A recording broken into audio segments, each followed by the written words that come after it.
Hey there, this is for those that already know a lot of English. And that's kind of the problem. A lot of people are just like drowning in knowledge, but starving for practice. Yeah, so today we're going to talk about a 10-minute a day method, kind of an easy solution for you to help with that. How to stop studying English and start speaking English in tiny, repeatable, real world moments. If you've ever said, I understand everything, but I can't speak, this is for you. I'm Ashley Roan from Paradigm English, and you're listening to the Living in English 365 podcast. Before we jump in, quick note. If you feel lost in meetings or you're freezing whenever the topic changes, listen, I've been there. Get your daily English fix. One natural phrase, 2 minutes, and you're done. There are no lessons, there are no calls, there's no pressure. Just tiny confidence reps that stop you from feeling small and silly and make you sound natural at work and in real life. Tap the link in the show notes and start today. Okay, folks, so let's do this quick and dirty, okay? Maybe not too dirty. So a lot of people are stuck in like the study mode, right? That's like the main problem here.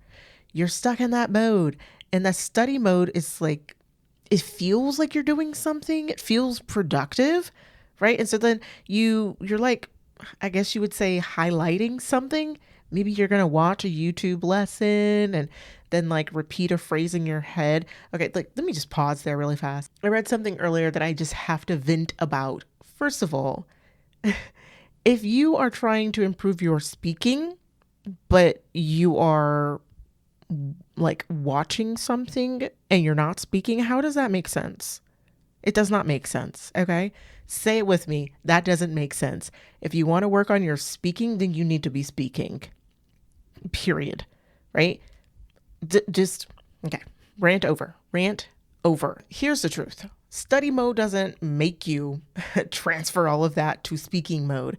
That's one reason why a lot of you are kind of like freezing whenever you have to speak. I guess you would say your brain treats them kind of like two different skills. It's the easiest way to say that without going into a bunch of theory. So you can be a genius at like understanding English and still freeze when someone asks you a question at work. Why? Because you never built up a speaking habit, friend. Yes, you need to build up those muscles and build up that repetition. And so that's why I have my daily fix. You can get your toolkit at paradigmenglish.com. You can go ahead and sign up for that. You have built that kind of learning habit. And so that goal is like, you've done well with that goal. Now it's time to move on to something else, right? Your goal is to like say this out loud today, or you can do this 10-minute a day. Before I do that, quick shout out to a listener in Dresden, Charlotte. Hi, Charlotte. I hope you're still listening. I saw your email. I didn't see it fast enough, and I'm so sorry. So these natural phrases, you all can thank Miss Charlotte for that. She asked for it, and she is getting it, and so are you. So shout out to her. Sorry I didn't see your message soon enough. Y'all, it's pretty stupidly simple, and you're welcome. I don't want you to be struggling too much with it. Think of it like this. One phrase, don't be trying to do 10, not a whole vocabulary list. 1, say it with me, 1. The phrase today, for example, is going to be stay in your lane. Love that phrase. Let me know if you've ever heard that. Stay in your lane means to focus on your own task. Don't be focusing on everyone else's. Mind your business, stay in your lane. You just need to know what that word means. Maybe some nuance. For example, when I say nuance, I mean, when can you use this? You can use this in formal settings or informal settings. Generally, it has kind of it can be a negative thing because you're trying to set a boundary with somebody that is not staying in their lane. You're trying to tell them to stay in their lane, or you're trying to tell yourself, okay, I need to focus on this thing. I need to stay in my lane. Sometimes it can be positive. The only one that comes to mind at this second is like when maybe you're really good at something and someone is encouraging you to continue doing it because you actually are very good at it. Hey, you're very good at drawing. Maybe you need to stay in your lane with this one and just keep focusing on that. Forget everything else. Focus on this. Stay in your lane. So let me give you 3 examples of stay in your lane in those 3 different scenarios. Let me stay in my lane and finish this report first before I go home. That's at work. Here's one with a friend. Girl, stay in your lane. Let that man handle all of that. He's so much better at it than you. Let him handle it. Here's a third one with an acquaintance. Honestly, I just stay in my lane and do my job. I just work here. Actually, that's a kind of a different phrase, but you get the point, right? That's it. You're done. Say that phrase out loud. Say it twice or thrice, which means 3 times. Say it out loud. Don't say it in your head. Okay, we're trying to work on our muscles, our speaking muscles here. Speaking changes everything. You may know how to say it perfectly in your head, but then your mouth is not cooperating. It's not coming to play. So one way to help with that, say it out loud. And then for 10 minutes and 10 minutes max, friend, don't be trying to go to 10 minutes and 15 seconds or even 10 minutes and 30 seconds, 10 minutes. Okay, that's important. You should feel incomplete when you finish, right? The pressure is what makes you think about it all day, which is how, your speaking becomes more automatic. You're actually probably going to say it more because 10 minutes doesn't feel sufficient. It's like, oh, I didn't study English. Right, you didn't. You planted English and it's going to grow. Get that in your brain. Just say that again. You planted English and that grows. This is like slow English. Think of it like this is slow English. And then tomorrow, repeat it again. Same system, a new phrase, no clutter, no stress, no guilt, no pressure. Nobody's listening but you. Nobody knows if you're doing it except for you. But if you don't do it, well, 2 minutes isn't a long time. You can literally do 2 minutes of the same thing throughout the day. What do you mean you don't have 2 minutes? What do you mean? Do it 5 times throughout the day. Say it. And you'll feel so much better later. Okay, so let me just talk a little bit about why this actually works. Yeah, it works because it's low effort. You don't have any motivation? No problem. You can still do this for 10 minutes.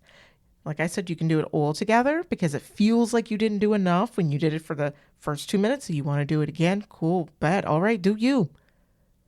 Now you want to do more than 10 minutes? I'm not really there for it, but I'm not there. You're going to do you no matter what. It also creates repetition without getting bored. It's just a very short amount of time. You naturally are going to say these phrases later in your day, right? So it's going to live in your memory because you used it. It's that repetition. You're building that muscle. Brains aren't going to remember notes. They remember decisions, right? And whenever you carve out these decisions, they get sticky in your brain and then you remember them and then you stop freezing and then you stop hesitating whenever you speak. And then you're like, oh shit, like I understand. This is awesome. Okay. Yeah. You create little micro confidence daily. It's your daily fix. One phrase, one win, one tiny identity shift.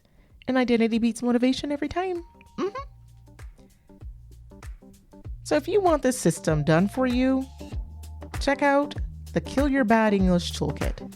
You get daily natural phrases, real English you can actually use, and a mini speaking task, all under 2 minutes a day.